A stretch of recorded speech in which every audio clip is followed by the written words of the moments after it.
हम बाबा साहब के बच्चे हैं, किसी के बात से डरते नहीं है। इतना आवाज होना चाहिए, इतना होना चाहिए।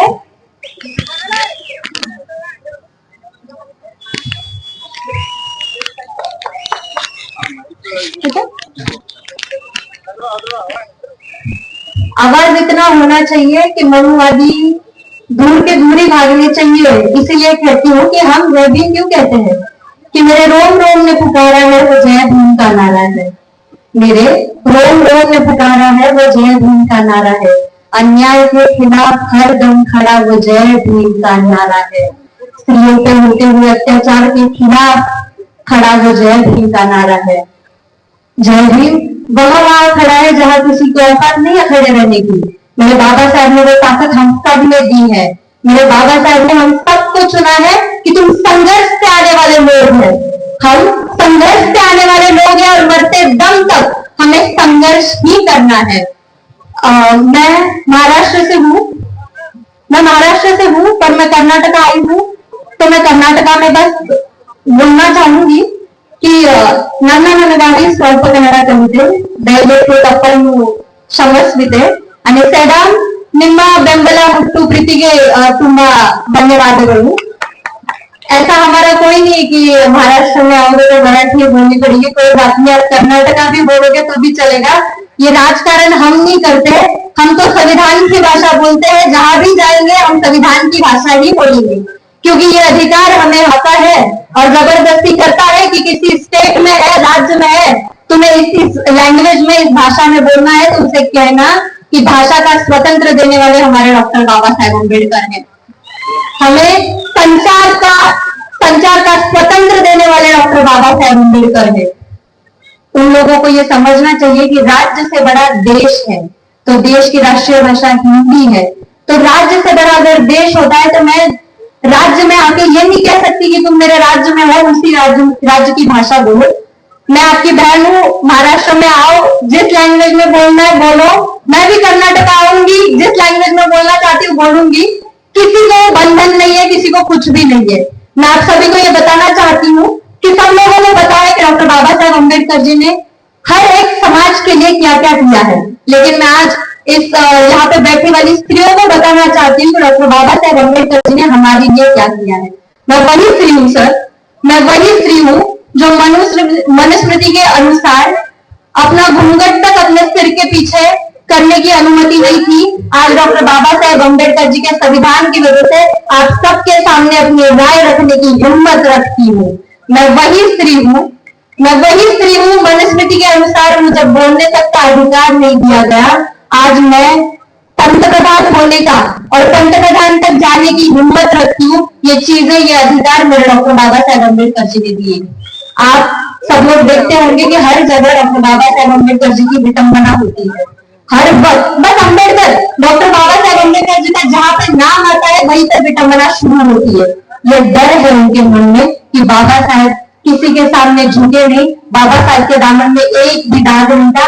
मेरे बाबा साहेब जीवन भर निस्वार्थी रहे, निष्कलंक रहे और उन्होंने सभी समाज के लिए इतना करके रखा है कि मनुस्मृति ये आज भी डरते हैं। और मैं इसीलिए कहती हूँ कि वो कल भी अम्बेडकर से डरते थे, वो आज भी डरते हैं और वो डरते।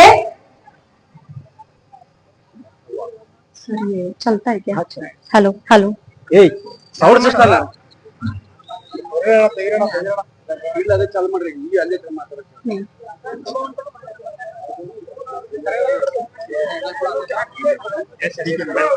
कोई बात नहीं, ये चालू कर दो, मैं कर देती हूँ। इसको बोलो चालू कर दो।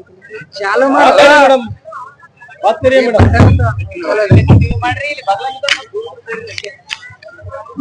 मैं आप सभी से एक गुजारिश करती हूँ कि आपके जय भीम का आवाज इतना होना चाहिए कि मुझे भी बात करने में जोश आ जाए।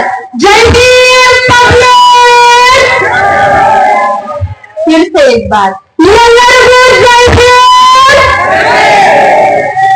आप सभी को डॉक्टर बाबा साहेब अम्बेडकर जी ने इतना स्वतंत्र दिया है कि किसी का बाप भी आपको रोक नहीं सकता। तो आपकी आवाज कैसी, आपकी आवाज कैसी होनी चाहिए? मनुवादियों की रूह कांपनी चाहिए। एक बार फिर से कहूंगी, आवाज इतना होना चाहिए कि सांसद भवन भी हिला दे। मोदी जी बैठे हैं ना, वो भी हिल जाए आवाज से। डॉक्टर बाबासाहेब आंबेडकरांचा, डॉक्टर बाबासाहेब आंबेडकरांचा, डॉक्टर बाबासाहेब आंबेडकरांचा। और ये रुतबा और ये पावर मरते दम तक कम नहीं होनी चाहिए। हमें उन्हें बताना है कि ये अम्बेडकरवादी है, हम हैं अम्बेडकरवादी, वो अम्बेडकरवादी हम ही हैं। जय भीम। जय भीम। आप पढ़ ले। उन्हें समझ में ही नहीं आ रहा कि बाबा साहेब अम्बेडकर जी को काउंटर कैसे दिया जाए, क्योंकि उन्होंने एक समाज के लिए कुछ नहीं किया। उन्होंने सबसे पहला आरक्षण ओबीसी समाज के लिए दिया था, सबसे पहला आरक्षण उन्होंने ओबीसी समाज को दिया। उसके बाद हम स्त्रियों को स्वतंत्र दिया। आज घर से बाहर ना निकलने वाली स्त्री आज यहाँ पे कुर्सियों पे बैठी है, यहाँ पे बैठी है, और मैं अपनी राय रखने की हिम्मत रखती हूँ बस मेरे बाबा साहेब अम्बेडकर जी की वजह से। तो मैं ये हक रखती हूँ कि मैं जहां भी जाऊंगी, मैं ऑस्ट्रेलिया से लेके इंडिया तक, पंजाब से लेके सिंध तक, बस बाबा साहेब अम्बेडकर जी के नारों से ये जहां गूंज उठेगा, ऐसे नारे दूंगी और मरते दम तक दूंगी। मैं आप सभी से ये विनती करती हूँ कि सर, मैं हमेशा अपने स्पीचेस में ये कहती हूँ कि कुत्तों के तादाद से शेर मरा नहीं करते, और हम बाबा साहेब के बच्चे दादा किसी के बाप से न डरते। और अम्बेडकरवाद कोई जहर नहीं है, पर उन लोगों को लगता है जो मनुस्मृति दिमाग में रखते हैं, और मनुस्मृति कोई किसी विशिष्ट समाज में नहीं है, वो विचारधारा है। उन्हें तुम्हारे दलित होने से कोई दिक्कत नहीं है, उन्हें दिक्कत है तुम्हारे अम्बेडकरवादी होने से। इसलिए याद रखना कि तुम लाखों की भीड़ में भी अम्बेडकरवादी होने का रुतबा रखो, ताकि उनकी पूरी की पूरी खानदान तुम्हें देखने के बाद रात को सो न सके। तुम्हें ये रुतबा रखना ही होगा, जैसे मैं रखती हूँ।